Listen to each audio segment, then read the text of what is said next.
പുതിയൊരു വീഡിയോയിലേക്ക് എല്ലാവർക്കും സ്വാഗതം. ഞാൻ എന്നുള്ളത് കരീബിയൻ ദ്വീപുകളിലെ ഒരു മനോഹരമായ സ്ഥലമായ ബെക്വയിലാണ്. സെൻറ്റ് വിൻസെൻ്റ് ആൻഡ് ഗ്രനഡീസ് എന്ന രാജ്യത്തിൻ്റെ ഭാഗമാണ് ഈ ദ്വീപ്. ബെക്വ എന്നാൽ മേഘങ്ങളുടെ ദ്വീപ് എന്നാണ് അർത്ഥം. കപ്പൽ അടുപ്പിക്കാൻ പോർട്ട് ഇല്ലാത്തതിനാൽ ചെറിയ ബോട്ടിൽ വേണം ഇവിടേക്ക് വരാൻ.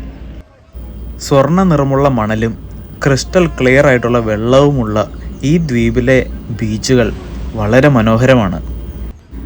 ബെക്വയിലെ ശാന്തമായ ബീച്ചുകൾ സെയിലിങ്ങിന് വളരെ അനുയോജ്യമാണ്. മനോഹരമായ കാഴ്ചകൾ നൽകുന്ന നിരവധി ഹൈക്കിംഗ് പാതകളുണ്ട് ഇവിടെ. പ്രധാനമായും 2 തരത്തിൽ നമുക്ക് ഇവിടെ എത്തിച്ചേരാൻ സാധിക്കും: വിമാനം വഴിയും കപ്പൽ വഴിയും.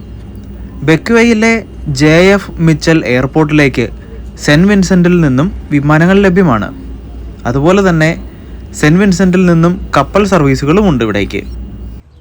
1498 ക്രിസ്റ്റഫർ കൊളംബസ് ആണ് ഈ മനോഹരമായ ദ്വീപ് കണ്ടെത്തിയത്. എന്നിരുന്നാലും ആദ്യമായി ഈ ദ്വീപിൽ വസിച്ചിരുന്നത് ഇവിടുത്തെ കരീബ് ജനത തന്നെയാണ്. 1620കളിൽ ബ്രിട്ടീഷുകാർ ഈ ദ്വീപിൽ വാസസ്ഥലം സ്ഥാപിച്ചു. 1763 ഇതൊരു ബ്രിട്ടീഷ് കോളനിയായി മാറി. ഈ കാലഘട്ടത്തിൽ ബെക്വ ദ്വീപിൽ പഞ്ചസാര തോട്ടങ്ങൾ സ്ഥാപിക്കുകയും അടിമകളെ കൊണ്ടുവരികയും ചെയ്തു.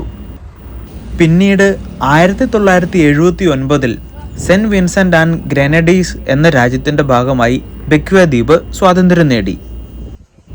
സന്ദർശകർക്ക് വേണ്ടി ധാരാളം ഹോട്ടലുകളും റിസോർട്ടുകളും ഇവിടെ അവൈലബിൾ ആണ്. സമയം ഏകദേശം 12 മണിയായി. എനിക്ക് വളരെ കുറച്ച് സമയം മാത്രമേ ഇവിടെ സ്പെൻഡ് ചെയ്യാൻ കിട്ടിയുള്ളൂ. ആ കുറഞ്ഞ സമയത്തിൽ ഞാനെടുത്ത വീഡിയോ ആണ് നിങ്ങൾ ഈ കാണുന്നത്. 2ാമത്തെ തവണയാണ് ഞാനിവിടെ വിസിറ്റ് ചെയ്യുന്നത്. ഇവിടുത്തെ ഒരു പെട്രോൾ സ്റ്റേഷനാണ് നിങ്ങൾ ഈ കാണുന്നത്. ചെറിയ ഒരു ലോക്കൽ മാർക്കറ്റും ഉണ്ട് ഇവിടെ. ധാരാളം ഡ്രസ്സും പഴങ്ങളും പച്ചക്കറികളും എല്ലാം വിൽക്കാൻ വെച്ചിട്ടുണ്ട്. ഇതാണ് ഇവിടുത്തെ റവന്യൂ ഓഫീസ്.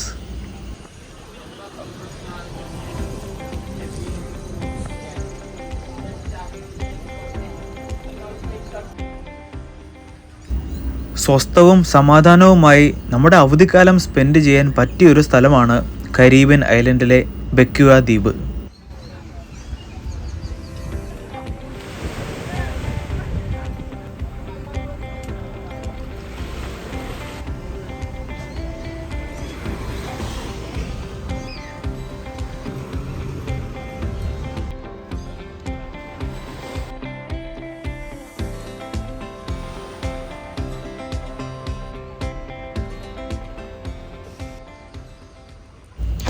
ഞാൻ തിരിച്ച് ഷിപ്പിലേക്ക് പോവുകയാണ്.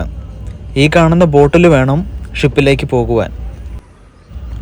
ഈ ചെറിയ വീഡിയോ ഇഷ്ടമായെന്ന് കരുതുന്നു. മറ്റൊരു വീഡിയോയുമായി വീണ്ടും കാണാം.